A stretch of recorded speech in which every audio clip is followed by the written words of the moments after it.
KHAZARIAN Mafia arrest. International Criminal Court actions against Zionist leaders signal doom for KHAZARIAN Mafia. The arrest of 334 gangsters from the Calabria base and Rangida mob in International Criminal Court proceedings against Israel mean the net is closing tighter on the KHAZARIAN Mafia. Wheels of justice grind slowly. The ICC prosecuting Israeli war crimes in Palestine after 5 years may lead to arrest warrants and other war crimes in Iraq, since Israel supports of ISIS and steals Syrian and Iraq oil. Pentagon sources say U.S. Special Forces will soon be hunting down Zionist war criminals wherever they may try to hide on this planet, the source promised. The arrests in Italy, meanwhile, are a direct blow to the Italian-Swiss faction that carried out the Fukushima mass murder attacks against Japan, according to Japanese military intelligence sources. This means the fraudulently elected criminal regime of Prime Minister Shinzo Abe in Japan is going to finally face justice, the sources say. We will have more details on both of these developments below, but first, let's look at other big moves taking place around the world. The biggest story, as usual, remains the ongoing bankruptcy negotiations of the U.S. corporate government. The corporate American government exists from hand to mouth, week by week, month by month.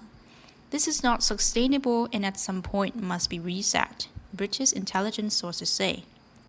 That is why U.S. President Donald Trump will be attending the annual gathering of the World Elite at Davos on January 21st to try to negotiate funding to keep his regime going past its January 31st pavement deadline, European royal family says. Remember, early this year, Trump skipped Davos before caving in and hiring neocon Zionists after a 35-day partial government shutdown. Let's see what the Davos elite tried to force Trump to do in exchange for more debt this time. Relating to this are the bankruptcy negotiations of United Nations, say the European royal family sources. The UN is a private corporation incorporated in California and owned by Rothschild family via the Lucis Trust, the sources say.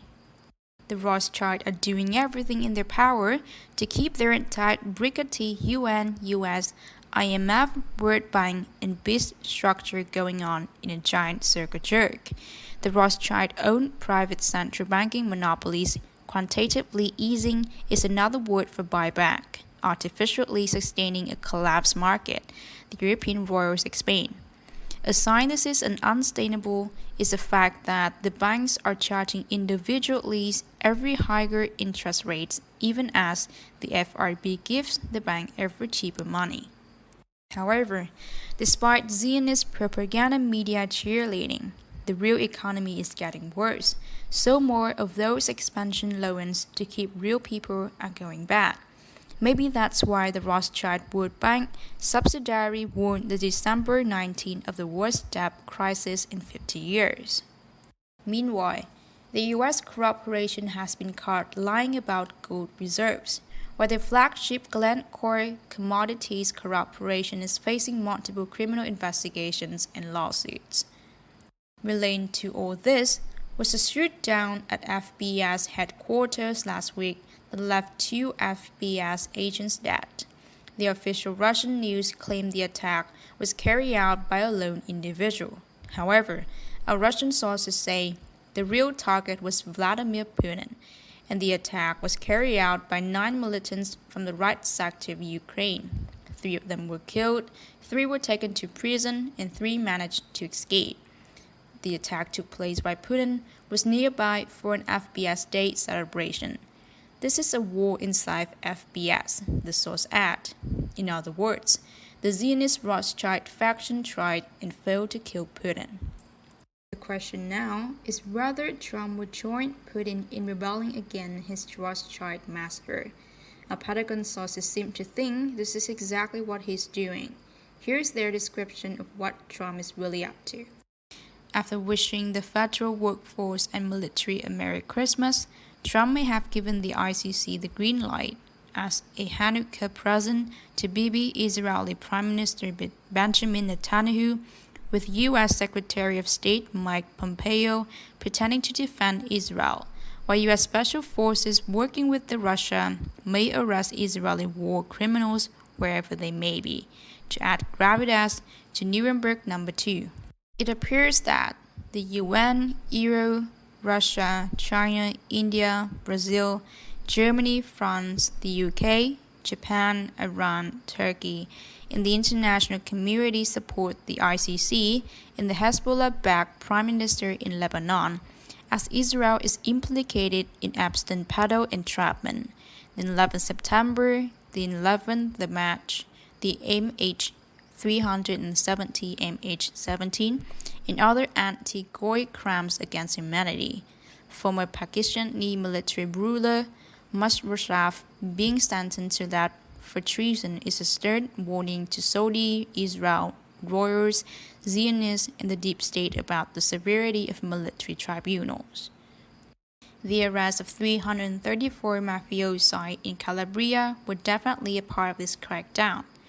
Those arrested are bad persons, so the people hated them, the P2 Freemason sources said. I know them, and they are stupid, fierce people, he said. This was only a cleanup against one group, the worst Ndrangheta group. Other Calabrian gangs are in power now, he continued.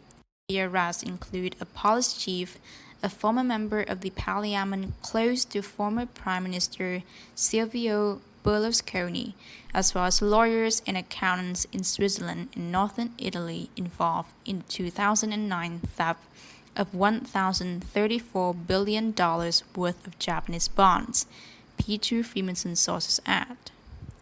Also, a representative of the Calabrian faction had bragged about his mafia involvement in Fukushima immediately after the attack.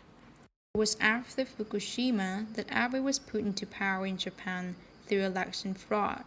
Shortly after being put into power, Abe showed up at Davos and threatened World War III against China.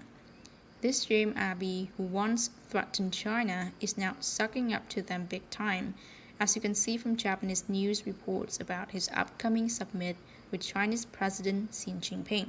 No doubt, this is connected to the U.S. corporation expecting China to buy $200 billion a year worth of extra stuff from them. This would allow them to put off bankruptcy yet again. However, as we mentioned last week, the public U.S. economy does not make enough actual real stuff to earn $200 billion a year extra. That is, unless some secret spy program stuff is on the block. In any case, the Italian white nobility who clean up the Ndrangheta are saying they will not allow Trump to get any fundings at Davos unless he fires his son-in-law Jared Kushner. Kushner, of course, symbolized the Shabbat faction of the Zionists, the P2 say. Kushner's Shabbat is the bad face of Zionism. For him, we aren't all brothers, but slaves, they add. So note that Zionist media are once again putting out North Korea could soon make a missile that could hit the US. They have been saying that for decades. The fact is that North Koreans have had this ability since the 1990s, when US Secretary of Defense Donald Rumsfeld gave it to them. Any attempt by the Zionists to use North Korea as a cover for another 11 September or an 11 March type of attack is not going to fool anyone. Retaliation of any such attack will go to Switzerland and Israel, North Korea, Pentagon sources warn. What is really happening is that the international powers are putting the Zionists back into the box. The war on terror, which was totally rubbish, made the world a very unpleasant and uncomfortable place for many years. The 11 September incident was still, to this day, sickens many. There is a desire for the entire apparatus to be broken up and put back together properly, was how an MI6 source summarized the situation. Many powerful forces are fighting now to make sure 2020 will be the year the Zionist nightmare finally ends, and peace will come to all the inhabitants of this planet, human or otherwise. With that, we would like to wish our readers a Merry Christmas, Happy Hanukkah, or whatever name you use to celebrate the Northern Hemisphere Solar New Year.